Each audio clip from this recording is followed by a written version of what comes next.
घरोघरी मातीच्या चुली या मालिकेच्या आजच्या भागामध्ये आपण पाहत आहोत. आता सुमित्रा खूपच जास्त टेन्शनमध्ये असतात. त्या म्हणत असतात, काय रे ऋषिकेश, काय करायचं, कुठे गेले असतील हे, मला तर खरंच खूप टेन्शन येते, खूप काळजी वाटते बघ, हे कुठे गेले असतील याची. तेव्हाच आता इथे ऋषिकेश म्हणत असतो, आई नको काळजी करूस, हे बघ नाना जिथे कुठे गेले असतील ना ते योग्य ठिकाणी आणि योग्य जागीच गेलेत, त्यामुळे तू नको काळजी करू. म्हणजे नेमकं तुला काय म्हणायचंय? त्यावरच आता इकडे ऋषिकेश म्हणत असतो, खरंच सांगू का तुला, तर मी मगाशीच नानांना सगळं सत्य आणि सगळ्या खऱ्या गोष्टी सांगणार होतो, पण ऐनवेळी आजीमध्ये आली त्यामुळे मला सांगता नाही आलं. त्यावर सुमित्रा म्हणते, मला तर आईचं ना काय चाललंय ना ते काही कळतच नाही, का अशी वागती काही कळत नाही. त्या ऐश्वर्याने कुठली एवढी काळी जादू केलेली आहे ना की सगळं काही तिचं तेच ऐकत आहे. तेव्हा ऋषिकेश म्हणतो, आई तू नको काळजी करूस. तेव्हा जानकी म्हणते, आई तुम्ही अजिबात काळजी करू नका, नाना अशा ठिकाणी गेलेले आहेत की तिथे त्यांना सगळ्या गोष्टी इथे मान्य कराव्याच लागतील आणि त्याचसोबत इथे त्यांचं सगळं मतपरिवर्तन होईल. म्हणजे नाना कुठे गेलेले आहेत? आणि तेव्हाच जानकी म्हणते, सारंग भाऊजींकडे, म्हणजे सारंग भाऊजी नानांसोबत आहे, तुम्ही नका काळजी करू. आणि केलेला प्लॅन इथे सुमित्राला सगळा काही कळतो. त्याचबरोबर आपण पाहतो की नाना रिक्षात असतात आणि सारंग नानांना रिक्षा वेगळ्याच दिशेने घेऊन जात असतो. परंतु नाना म्हणतात, अरे रिक्षावाल्या कुठे घेऊन आलायस मला तू, आणि अशी मध्येच का रिक्षा बंद केलेली आहेस? अरे मला इकडे नव्हतं यायचं, तू कुठे घेऊन आलायस मला? तेव्हा नाना रिक्षातून खाली उतरतात. तर सारंग म्हणतो, नाना थांबा जरा, थांबा, माझं ऐकून तरी घ्या. आणि तेव्हा मागे वळून पाहतं तर तो सांगत असतो, मी सारंग. काय? अरे माझा सारंग? नाही नाही, माझा सारंग मेलाय, तो देवाघरी गेलाय, माझा सारंग या जगात नाहीच आहे. तेव्हा सारंग सुद्धा खाली उतरतो आणि नानांना पकडतो आणि म्हणतो, नाना मीच तुमचा सारंग आहे, तुम्ही माझ्याकडे एकदा नीट बघा ना नाना, मला माफ करा नाना, मी तुमचा सारंग आहे, मी जिवंत आहे, मी मेलो नाहीये. त्यावर नाना अजिबात विश्वास ठेवत नसतात. ते म्हणत असतात, काय हे, वाचव वाचव, राम राम राम राम, वाचव, काय हे? तेव्हा सारंग म्हणतो, नाना नाना प्लीज तुम्ही ऐकून घ्या, असं म्हणून तो त्यांच्या पूर्ण शरीराला हात लावतो आणि त्यांना भासून देतो की मी जिवंत आहे आणि मी तुमचाच सारंग आहे. त्यावर लगेचच नाना म्हणतात, काय सारंग तू जिवंत आहेस, हे सगळं काय आहे? त्यावर लगेचच सारंग म्हणतो, हो हा एक प्लॅनचा भाग आहे. आणि असं म्हणून आतापर्यंत घडलेल्या सगळ्या गोष्टी स्टेप बाय स्टेप सारंग इथे नानांना सांगतो, कशा पद्धतीने ऐश्वर्याने त्याला धोका दिला. त्याचबरोबर मी जानकी ऋषिकेश दादाच्या विरोधात गेलो होतो, तर ऐश्वर्याच्या सांगण्यावरून जेव्हा मला ऐश्वर्याचं खरं रूप समजलं तेव्हा आम्ही लगेचच इकडे ऋषिकेश दादा आणि जानकी बहिणींना साथ द्यायचं ठरवलं. मग आम्ही सगळ्यांनी मिळून एक प्लॅन केला आणि वहिनी दवाखान्यात असताना मी तिथे गेलो आणि वहिनींनी सांगितलं, येत्या 15 दिवसात ऐश्वर्याला आपण घराबाहेर काढायचं आणि तिच्याकडून सगळे प्रॉपर्टीचे पेपर आपण आपले घ्यायचे. आणि तेव्हाच आम्ही हा प्लॅन इथे स्टार्ट केला. मग मला मारण्यात आलं आणि तेव्हा हे सगळं काही अशा पद्धतीने घडलं. हे सगळं आता त्यानं नानांना सांगितलेलं असतं आणि हे सगळं नानांना सांगितल्यावर नानांना विश्वास बसतो. त्याचबरोबर आपण इकडे पाहतो की आता ऐश्वर्या खाली आलेली असते. सगळेजण नाना बाहेर गेलेत आणि त्याचबरोबर सारंग व्यवस्थित त्याचं म्हणणं पटवून देईल का, नाना ऐकतील का, ह्या विचारामध्ये सगळेजण असतात. त्याचबरोबर सुमित्राला नानांचा स्वभाव माहिती असतो, त्यामुळे ती सुद्धा थोडीशी अस्वस्थ असते. आता लगेचच ऐश्वर्या खाली येते आणि म्हणत असते, अहो आई सगळ्यांचं हे सगळं काय चाललेलं आहे? म्हणजे तुम्ही सगळेजण असे तोंड पाडून बसलेला आहात. घरामध्ये लग्नाचं आनंदाचं वातावरण असायला हवं, मला कुठलाच आनंद तुम्ही घेऊ देणार नाहीयेत का? तेवढ्यात आता अवंतिका म्हणते, अगं ऐश्वर्या अशी कशी ग तू? घरातील इथे तुझे सासरे म्हणजेच घरातील एक व्यक्ती नाना इथे घरातून रागानेच घराबाहेर पडलेले आहेत, त्यांची तुला काहीच पडली नाहीये आणि तुला तुझं लग्न संगीत सोहळा ह्याचंच पडलेला आहे. तेवढ्यातच आता इकडे आजी म्हणत असतात, मी काय म्हणते सुमित्रा, तुझी ही बारकी सून ना जरा जास्तच बोलते बघ, तिला जरा आवर घालायला हवंस. तेव्हाच आता इकडे ह्या भांडायला सुरुवात करतात. सुमित्रा म्हणते, ए बायांनो शांत बसा जरा, का भांडताय?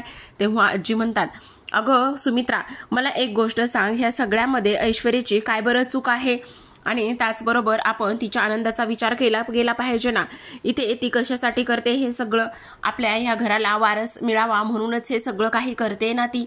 त्यावर लगेचच ऐश्वर्या म्हणते, आई प्लीज मला ना तुम्हा सगळ्यांचे असे चेहरे रडताना नाही पाहायचे. ऋषिकेश तुम्ही तरी समजावा ना इथे आईंना. हे बघा मला आता मेहंदी झालेली आहे, संगीत त्याचबरोबर हळद ह्या सगळ्या गोष्टी करायच्या आहेत. तुम्ही का नाही माझं ऐकत आहे? तुम्ही ऐकायला हवंय माझं. आणि त्याचबरोबर घरामध्ये आनंदाचं वातावरण सुद्धा हवंय असं सुद्धा आता इथे ती बोलत असते. त्याचबरोबर आपण पाहतो की आता ऐश्वर्या हे सगळं काही बोलल्यानंतर इकडे मात्र लगेचच आजींना आनंद झालेला असतो. आजी विचार करत असतात हे सगळं किती छान आहे. आणि त्याचबरोबर आता ह्या सगळ्या गोष्टी इथे अशा पद्धतीने झालेल्या आहेत आणि त्यामुळेच आता हे लग्न मार्गी लागायला हवं असं सुद्धा आता इथे ती बोलत असते.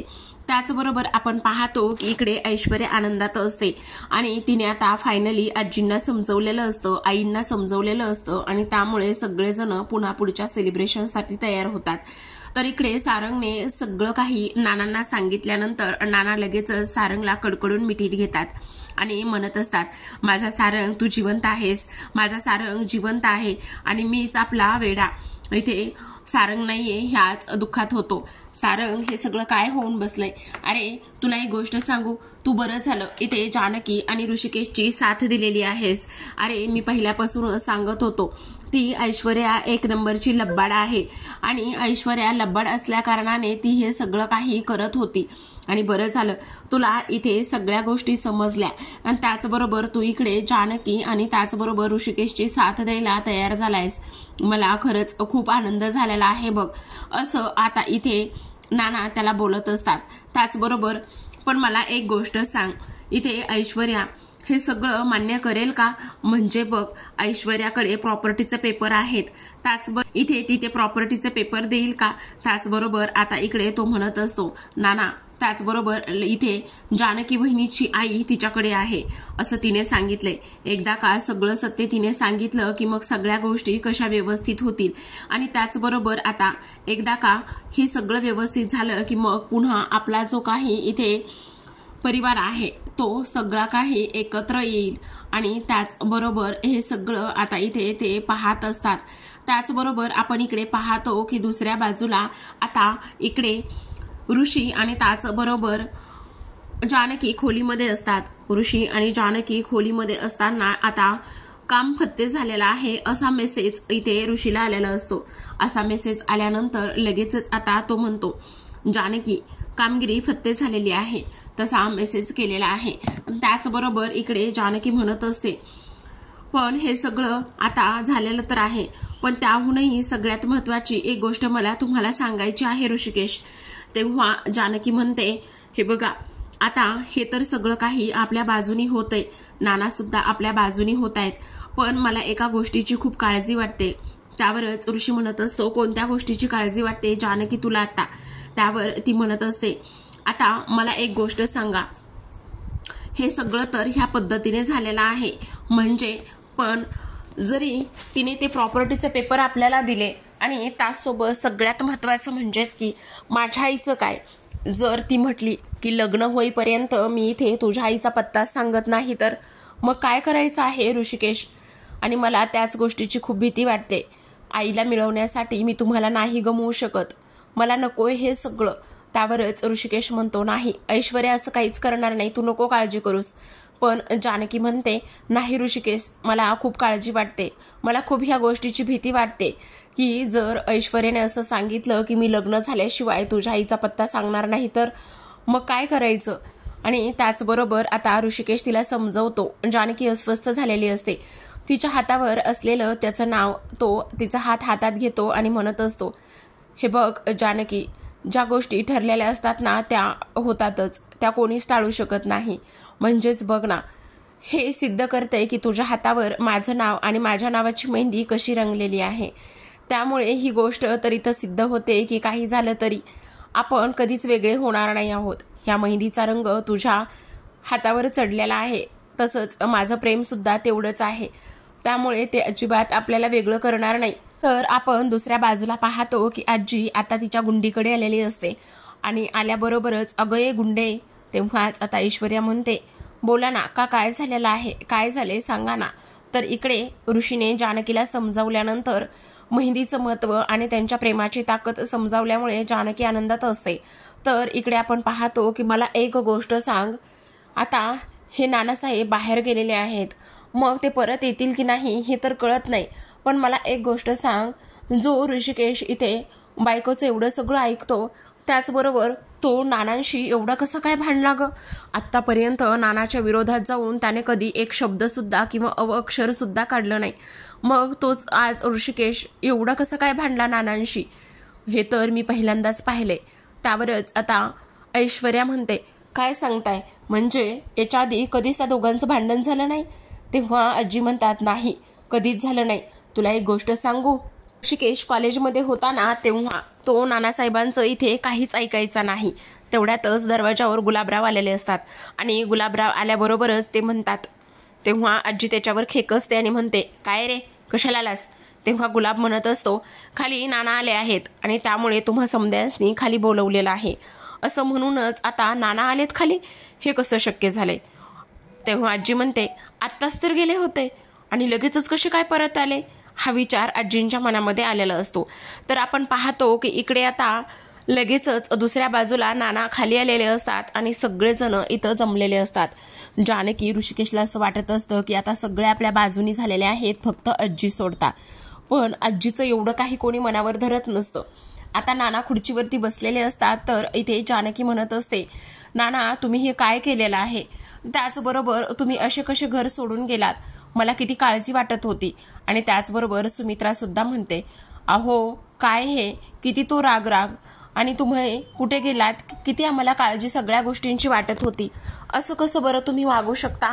ह्या सगळ्या गोष्टी बोलल्यानंतर आता ऋषिकेश सुद्धा नानांना माफी मागत असतो. तो म्हणत असतो, नाना, खरं सांगतो, मला सुद्धा तुम्ही माफ करा. मी असं वागायला नको होतं. तुम्हाला इथे मी उलटसुलट बोलायला नको होतं. त्याचबरोबर इकडे नाना म्हणतात, खरं तर ऐश्वर्या, मला तुझी माफी मागायची आहे आणि तेव्हा मी चुकलो ग. मी असं करायला नको होतं. खरंच मला माफ कर ग. ह्या सगळ्या गोष्टी बोलल्यानंतर आता लगेचच ऐश्वर्याला तर टेन्शनच येतं. हे कसं शक्य झालेलं आहे? काही वेळातच इथे ह्या म्हाताऱ्याचं मत कसं बदललं? आणि इकडे खरं तर मी एकाच बाजूने विचार केला आणि जेव्हा मी बाहेर पडलो ना, तेव्हा एकट्याने विचार केल्यानंतर मग मला सगळ्या गोष्टींची उपरती आली. म्हणजे मी तुझा विचार केला, त्याचसोबत मी तुझ्या बाळाचा सुद्धा विचार केला. आणि मला काही क्षणाला हे जेव्हा कळलं की ऐश्वर्याचं आणि ऋषिकेशचं लग्न होतंय, तेव्हा मला रागच आला होता खरा. आणि मी हे सहनच करू शकत नव्हतो की जानकी आणि ऋषिकेशचं लग्न झालेलं असताना ऐश्वर्या इकडे ऋषिकेश सोबत कसं काय लग्न करू शकते. आणि म्हणूनच मला थोडंसं टेन्शन आलं होतं. आणि त्याच टेन्शनमुळे आणि त्याच सगळ्या गोष्टीमुळे मी तुला हे सगळं काही बोलून गेलो. मला माफ कर ग ऐश्वर्या बेटा, खरंच माफ कर. मी एकाच बाजूने विचार केला. मी विचार केला की माझा एक मुलगा तर देवाघरी गेलेला आहे, मग मला दुसरा मुलगा माझा ऋषिकेश मला गमवायचा नाहीये. आणि त्यामुळेच मला सगळं काही इथे पटलं आणि त्यामुळे मी ह्या लग्नाला आता परवानगी देत आहे. तेव्हा ऐश्वर्याच्या मनामध्ये खूप काही गोष्टींचं इथे कोडं सुरू असतं. तिला तर अजिबातच ह्या सगळ्या गोष्टी आता मान्य नसतात. ती विचार करते, हे कसं शक्य आहे आणि एवढ्या लवकर ह्या म्हाताऱ्याला उपरती कशी झाली आणि हे सगळं खरं आहे का? ह्या सगळ्या गोष्टी खरंच खऱ्या आहेत का, असा इथे ती विचार करत असते. त्याचबरोबर आपण पाहतो की आता इकडे ठम्मपणे ऐश्वर्या उभीच असते, पण फक्त नाना इथे बोलत असतात. आणि नाना म्हणतात की मान्य आहे की मी थोडासा आता ताईपणाच केला, पण जेव्हा मी बाहेर गेलो आणि एकांतात विचार केला, तेव्हा मला सगळं म्हणणं पटलं. तेव्हा मला पटलं की कशा पद्धतीने इथे आता जो ऋषिकेश आहे तो त्याचं म्हणणं पटवून देत होता आणि ऋषिकेशने त्याचं म्हणणं पटवून दिल्यामुळेच ह्या सगळ्या गोष्टी इथे मला मान्य झालेल्या आहेत. आणि त्याचबरोबर मला माफ कर ग ऐश्वर्या बेटा, खरंच माफ कर. तेव्हा इथे आजी म्हणत असतात, हे काय शक्य आहे का? एवढं सगळं झाले? हे खरंच शक्य आहे? ह्या सगळ्या गोष्टी अशा पद्धतीने झाल्यात, मला तर विश्वासच बसत नाही.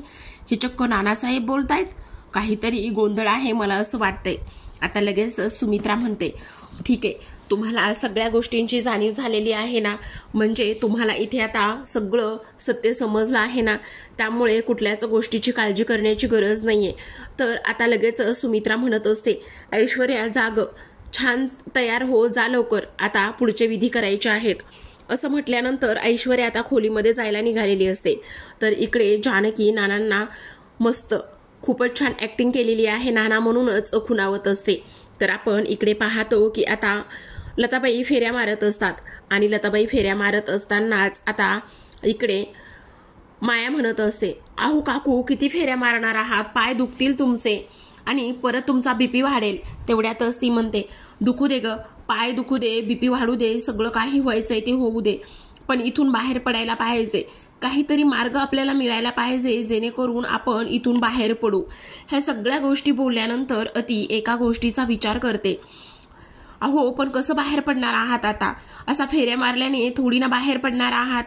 तेव्हा मग काय करायला पाहिजे, काय करणार आहात, आता काही घराला आग लावणार आहात का, असं म्हटल्या क्षणी आता इकडे लगेचच जी काही लताबाई आहे त्यांच्या डोक्यामध्ये प्लॅन येतो. त्या म्हणतात, विचार करतात, खरंच जर आपण इथे आग लावली तर नक्कीच आपण घराच्या बाहेर पडू शकतो. आणि तसंही मायाने काही वेगळं इथे थोडी ना इथे सांगितलेलं आहे. ह्या सगळ्या गोष्टींचा तर इथे विचार करायला पाहिजे, काय हरकत आहे विचार करायला. आता आपण इकडे पाहतो की कशा पद्धतीने जी काही आपली ऐश्वर्या आहे ती खोलीत जाते आणि ऐश्वर्या खोलीत गेल्याबरोबरच मास्कमॅनला कॉल करण्याचा प्रयत्न करत असते. नाना बदललेले तिला आठवत असतं. नाना म्हटले की ऐश्वर्या बेटा मला माफ कर, माझी तुझ्या आणि इथे ऋषिकेशच्या लग्नाला संमती आहे, मीच वेडा होतो जो तुझ्यावरती संशय घेऊन हे सगळं काही केलं, मला माफ कर, असं इथे आता नाना बोललेले असतात. त्यामुळे लगेचच ती मास्कमॅनला कॉल करते. आता मास्कमॅनला कॉल केल्यानंतर ती म्हणत असते, खरं तर मला तुमची थोडीशी मदत हवी आहे. आमच्या घरामध्ये ना थोडासा प्रॉब्लेम झालाय. इथे जे नाना आहेत ना ते आतापर्यंत लग्नाच्या विरोधात होते, पण त्यांनी अचानकच लग्नाला इथे संमती दिलेली आहे. त्यामुळे मला ना थोडंसं टेन्शन आलेलं आहे, काय करावं मला काहीच कळत नाहीये.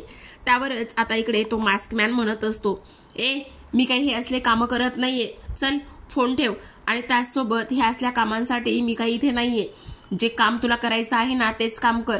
प्रॉपर्टीच्या पेपरवर पटकन सह्या घे आणि प्रॉपर्टीचं पेपर मला आणून दे, समजलं. बाकी तुला जो काही गोंधळ घालायचा आहे, लग्न करायचंय, जे काही करायचंय ना ते तुझं तू कर, समजलं तुला, असं म्हणून लगेचच तो व्यक्ती फोन ठेवत असतो. तर आता ऐश्वर्या खूपच चिडलेली असते, म्हणत असते, एकदा लग्न होऊ देत, मग ह्याचा सगळाच मास्क आणि माज एकत्र नाही उतरवला ना तर नावाची ऐश्वर्या नाही, असं बोलल्यानंतर आता इकडे तिला राग आलेला असतो. पण त्याच गोष्टीचा इथे ती पुन्हा विचार करत असते, हे सगळं काय आहे, त्याचबरोबर खरंच नानांनी ते संमती दिलेली आहे का, असा विचार करून करून ती पार आता व्याकुळ झालेली असते.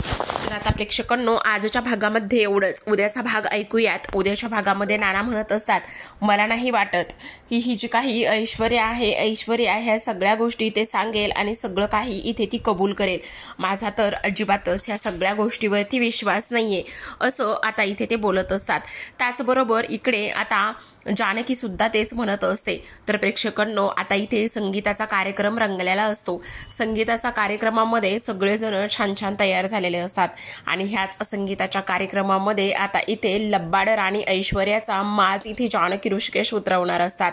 ते सुद्धा गाण्यामध्ये सारंगचं भूत दाखवत असतात आणि सारंगचं भूत दाखवूनच आता त्या गाण्याच्या मार्फतच ह्या सगळ्या काही गोष्टी इथे ते करत असतात. तर आता प्रेक्षकांनो इकडे मात्र जेव्हाच सारंग तिला इथे पाहतो आणि सारंगने इथे तिला पाहिल्यानंतर एक गोष्ट तर इथे नक्की असते की आता इथे सारंग जिवंत आहे आणि तो भूत बनून तर ऐश्वर्याच्या मानगुटीवर बसणार नाही ना. हे सगळं आता ह्या सगळ्या गोष्टींची ऐश्वर्याला भीती वाटत असते. पण ऐश्वर्या खरंच सगळं सत्य इथे सांगेल का मालिकेमध्ये आणखी नवीन काही ट्विस्ट येईल, पाहूयात येणाऱ्या पुढील काही भागामध्ये. तोपर्यंत तुम्ही पाहत राहा घरोघरी मातीच्या चुली.